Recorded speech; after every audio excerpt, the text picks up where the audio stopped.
orang tua Prapat tahun 2024. Tahun 1991 kelas saya di sana.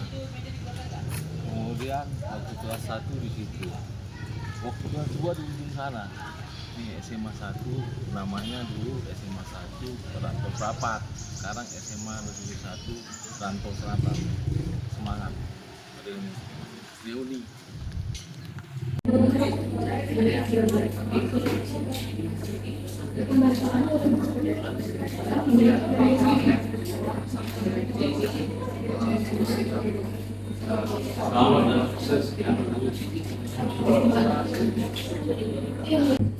Apa yang saya sampaikan sudah, nanti yang saya tindakan sudah dari public speaking, kemudian teamwork, ya kan? Semua kan? Dan kemudian juga nanti ini masalah COVID ada permasalahan, kemudian leadership, Anda yang jadi pemimpin, ada yang pemimpin, ada yang jadi pemimpin itu harus cerdas, ya. Siapa yang tahu artinya cerdas? Tunjuk tangan. Saya tidak bilang pemimpin itu harus pintar. Pemimpin itu harus cerdas. Ya. Yang pertama, Ya, dengarkan. Ini pemimpin. Menurutmu? Ya. selamat sore. Izinkan perkenalan diri. Saya Yasmin Farban Utama, ketua dari kelompok kedua dari kelas 10-5. Di sini saya ingin menjawab apa arti dari cerdas. Menurut saya, yang pertama berpikir secara kritis dan logis. Yang kedua, berwawasan luas. Dan ketiga, aktif dalam menyampaikan pendapatnya. Terima kasih. Silakan dulu. Terima kasih. Ada yang lain? Pemimpin itu harus cerdas. Apa itu cerdas? Jadi sudah disampaikan sama di Tonga, nah, di Tonga ya.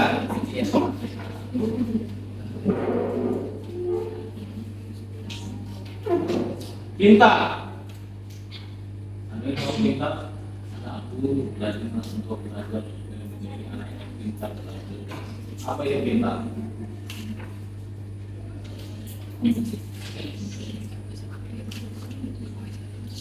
Apa itu pintar?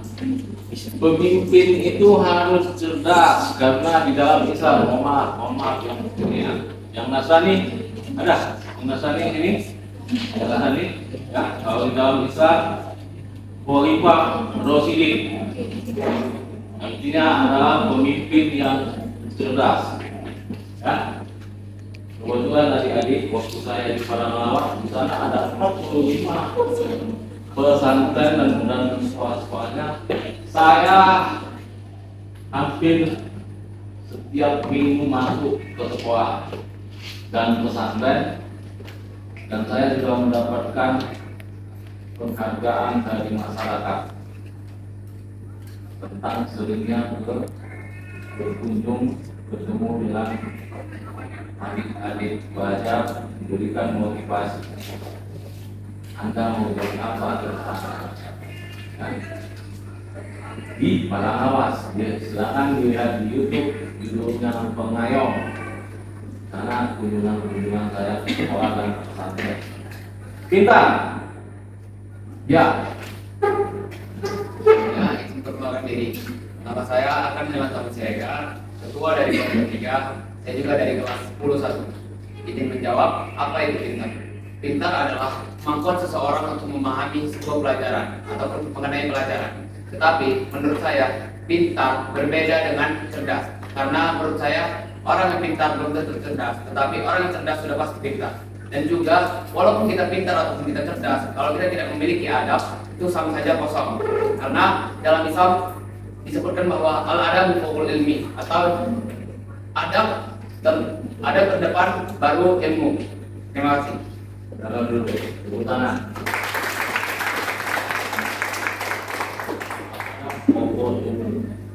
Ada Dewi, itu pada ilmu. Ya, tahu kan? Ya, bukan. Pintar dan cerdas berbeda. Pintar adalah kemampuan seseorang menyelesaikan persoalan teori. Ya, di kalian dikasih ujian dan sebagainya. Cerdas adalah kemampuan seseorang menyelesaikan permasalahan dengan pikirannya. Nah, cerdas. Tapi cerdas dibagi lagi ke dalam beberapa bagian. Kecerdasan emosi, kecerdasan sosial, kecerdasan apa ini? Spiritual, kecerdasan linguistik. Maka Anda akan menjadi public speaking. Ya, ada yang setuju? Setuju? Ada yang tidak setuju? Silakan. Kalau Anda cerdas, Anda tidak setuju, ya kan? Setuju? Setuju? Yang saya sampaikan, silakan. Karena ya, kecerdasan itu, intelijensi itu, kita manusia berbeda-beda. Anda pintar belum tentu bisa menjadi cerdas. Tidak punya teman, kecerdasan sosial, tidak bisa berkawan, pintar, tidak menerima pendapat ditolak. Hanya pendapatnya saja yang kemudian apa lagi? Emosi, sabar, ya? Diejek sama teman, ya kan? Spiritual, taat ibadah, patuh pada orang tua. Maka pemimpin itu harus cerdas. Nanti kamu harus bisa manajemen konfliknya, kemudian kamu bisa menerima pendapat teman-temanmu. Mana yang terbaik yang harus kita lakukan? Silakan kelompok 1 tampil ke depan. Kelompok 1 mana? Silakan. Atau di situ saja. Nah, dirinya kelompok 1 apa yang menjadi persoalan, kemudian Anda nanti yang membahas nanya kepada kelompok 1. Ya? Ini namanya manajemen. Saya menciptakan topik di antara adik-adik. Siapa? Apa? Belum selesai. Sudah, Pak. Nah, jadi Ini kan kelompok 1 yang berdasarkan tadi atau yang Bapak berikan, misalnya kelompok 1 itu digabung dari kelompok 1 dan kelompok 2. Iya. Berarti itu semua semuanya. Iya. Silakan. Itu Oke, Pak. silakan. Kelompok 1. Ini kita kalau hanya diam-diam saja nanti orang ini bertanya loh. Kelompok 1 ini jago-jago bertanya nih kelompok 1 ini. Ya. Silakan. Jadi Anda sebagai pemimpin, public speaking, teamwork, kemudian belajar apa lagi? Manajemen, kemudian leadership, Anda kepemimpinan. Di belakang Anda ini ya, kemudian ada etikanya dalam berbicara. Ya kan? Ya, betul. Ya, langsung praktek. Menjelang sore ini, kami gabungan dari kelompok 1 dan kelompok 2 ingin mengemukakan masalah-masalah apa yang ada pada remaja atau kenakalan remaja. Namun sebelum itu, izinkan kami memperkenalkan diri kami masing-masing. Dimulai dari saya, Yasril Paluban Bitonga. Perkenalkan, nama saya Tengku Arabella Persila. Perkenalkan, nama saya Dwi Amanda Kadia. Perkenalkan, nama saya Gizia Yurasari. Perkenalkan, nama saya Asmi Zahra. Perkenalkan, nama saya Najila Nadia Wisna. Perkenalkan, nama saya Novenia Gabriela Samosir. Perkenalkan, nama saya Atia Fani. Perkenalkan, nama saya Laura Vanessa Sismorang. Perkenalkan, nama saya Akia Azhara Siwan. Nah teman-teman, pasti teman-teman sudah mendengar pepatah yang mengatakan tak kenal maka tak sayang. Karena kita semua udah kenal, maka sayangnya kami.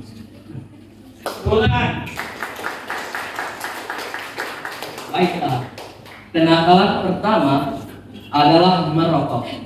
Yang kedua, tawuran, bolos sekolah, tidur saat jam pelajaran, pergaulan bebas yang termasuk dalam seks bebas, menonton film porno, melawan guru maupun orang tua, kecanduan main game, narkoba, miras, balap liar, bermain judi online yang sedang marak-maraknya.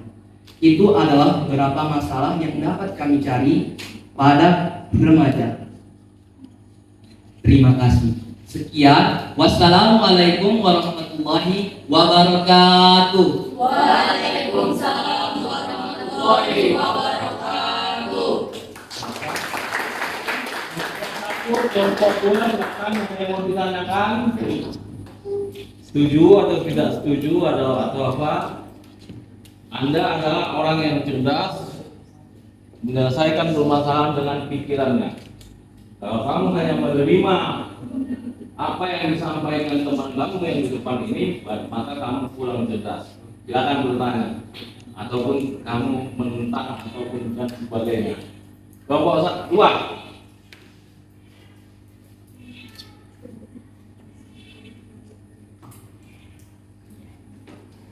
Lanjutkan. Ya. Sebelumnya, perkenalkan, saya Fenol Lestari dari kelas 10-4 dan juga berasal dari kelompok 3. Jadi sebelumnya saya izin bertanya, menurut kalian bagaimana cara mengatasi kenalan remaja pada lingkungan sekolah tersebut? Terima kasih. Itu yang dijawab.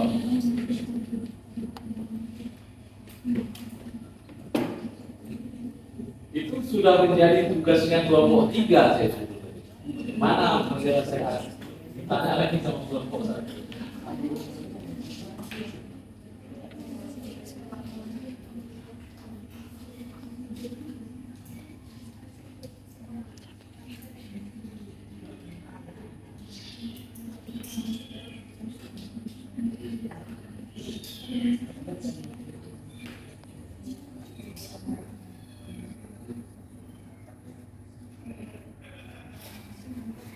Baiklah, pertanyaan Penny adalah bagaimana cara mengatasi kenakalan remaja pada lingkungan sekolah. Menurut saya yang pertama adalah menurut kelompok 1 dan kelompok 2, yang pertama, carilah latar belakang mengapa dia melakukan permasalahan tersebut. Lalu yang kedua, berikanlah dia konseling secara baik-baik. Nah, ada beberapa pendapat lain yang akan disampaikan kedua teman saya, yaitu Noven dan Nabila.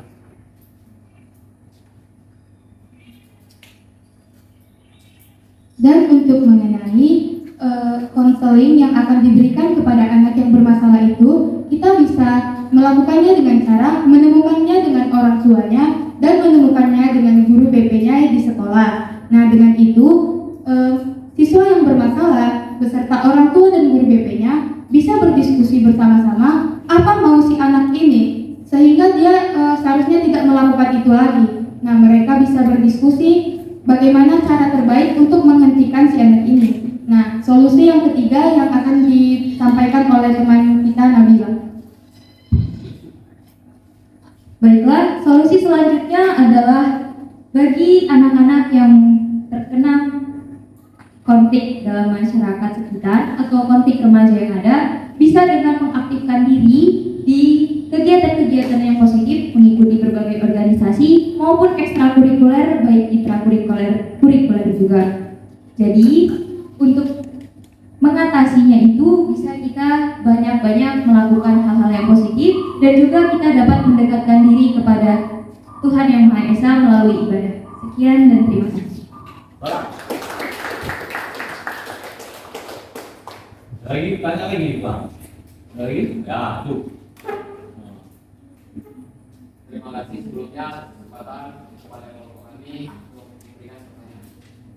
Sebelum itu kami mengucapkan kami sangat apresiasi atas pendapat teman-teman sekalian. Tapi kami ingin menanyakan salah satu hal, yaitu mengapa di yang tadi teman disebutkan bahwa bermain kecanduan, bermain game disebutkan sebagai kenakalan remaja. Tetapi di awalnya kan tujuan mereka bermain game yaitu untuk menghibur diri. Dan kira-kira apa penyebab mereka sehingga mereka menjadi kecanduan? Terima kasih.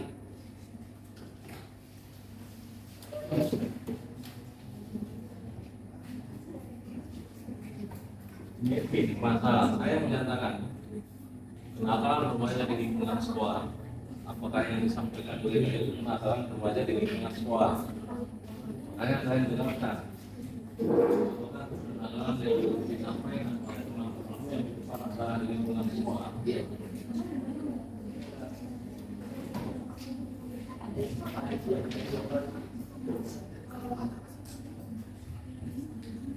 Mapping masalah.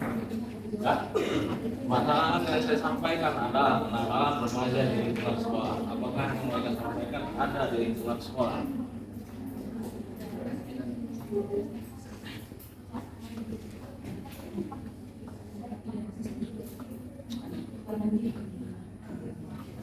Lihat di sana di fungsi manajemen konflik di sana. Nah, akan tadi bertanya mengapa kecanduan pada dasarnya orang bermain game ini merupakan hobi. Namun yang kami sebutkan kecanduan. Oleh karena itu kecanduan bermain game ini memiliki dampak yang sangat negatif. Oleh karena itu kecanduan negatif merupakan kenakalan remaja. Nah, apakah jawaban kami sudah jelas? Oke, terima kasih. Ada lagi yang bertanya? Tidak lagi yang bertanya. Iya. Sebelumnya, kalau yang bilang tadi bermain game itu termasuk kenakalan remaja, menurut saya kenakalan remaja itu kan suatu tindakan yang akan merugikan orang lain. Nah, jika kita bermain game bahkan untuk kecanduan, tapi kan ada beberapa orang yang kecanduan bermain game itu untuk menghasilkan uang. Nah, apakah itu termasuk juga dalam kategori nakal? Terima kasih.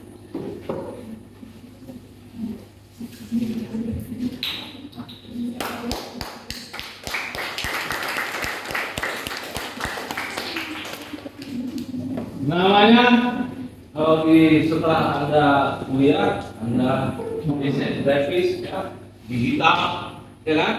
Setelah Anda kuliah, nanti di sana bisa Anda menciptakan game dan sebagainya, ya. Ada itu, akan dilihat.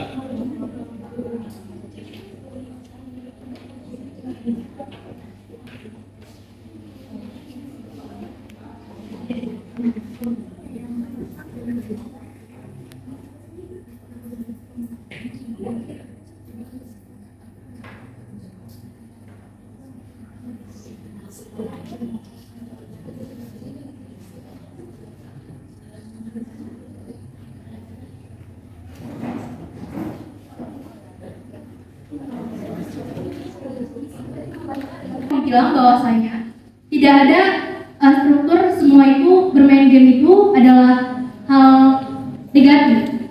Kan ada juga dampak positifnya. Itu adalah salah satunya.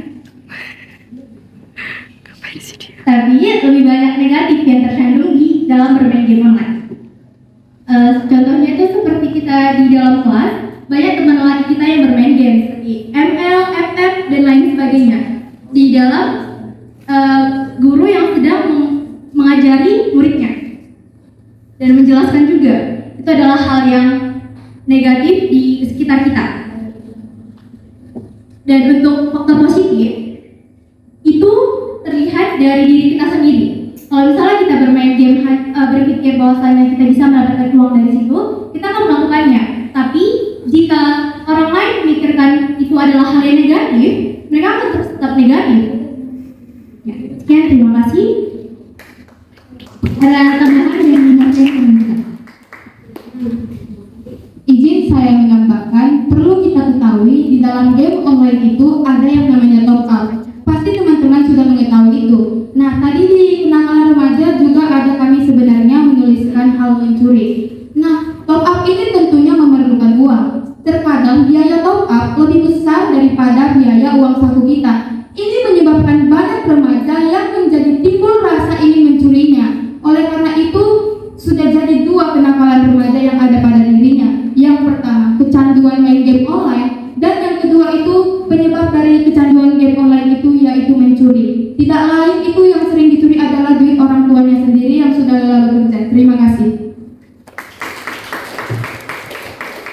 Baiklah, kesimpulannya adalah kecanduan game online memang punya dampak yang positif. Namun, perlu kalian ingat, game online atau kecanduan game online sangat banyak menimbulkan dampak-dampak negatif. Sekian dari kami. Kami tutup dengan wassalamualaikum warahmatullahi wabarakatuh. Silakan duduk, masuk kelompok 2. Kelompok 2.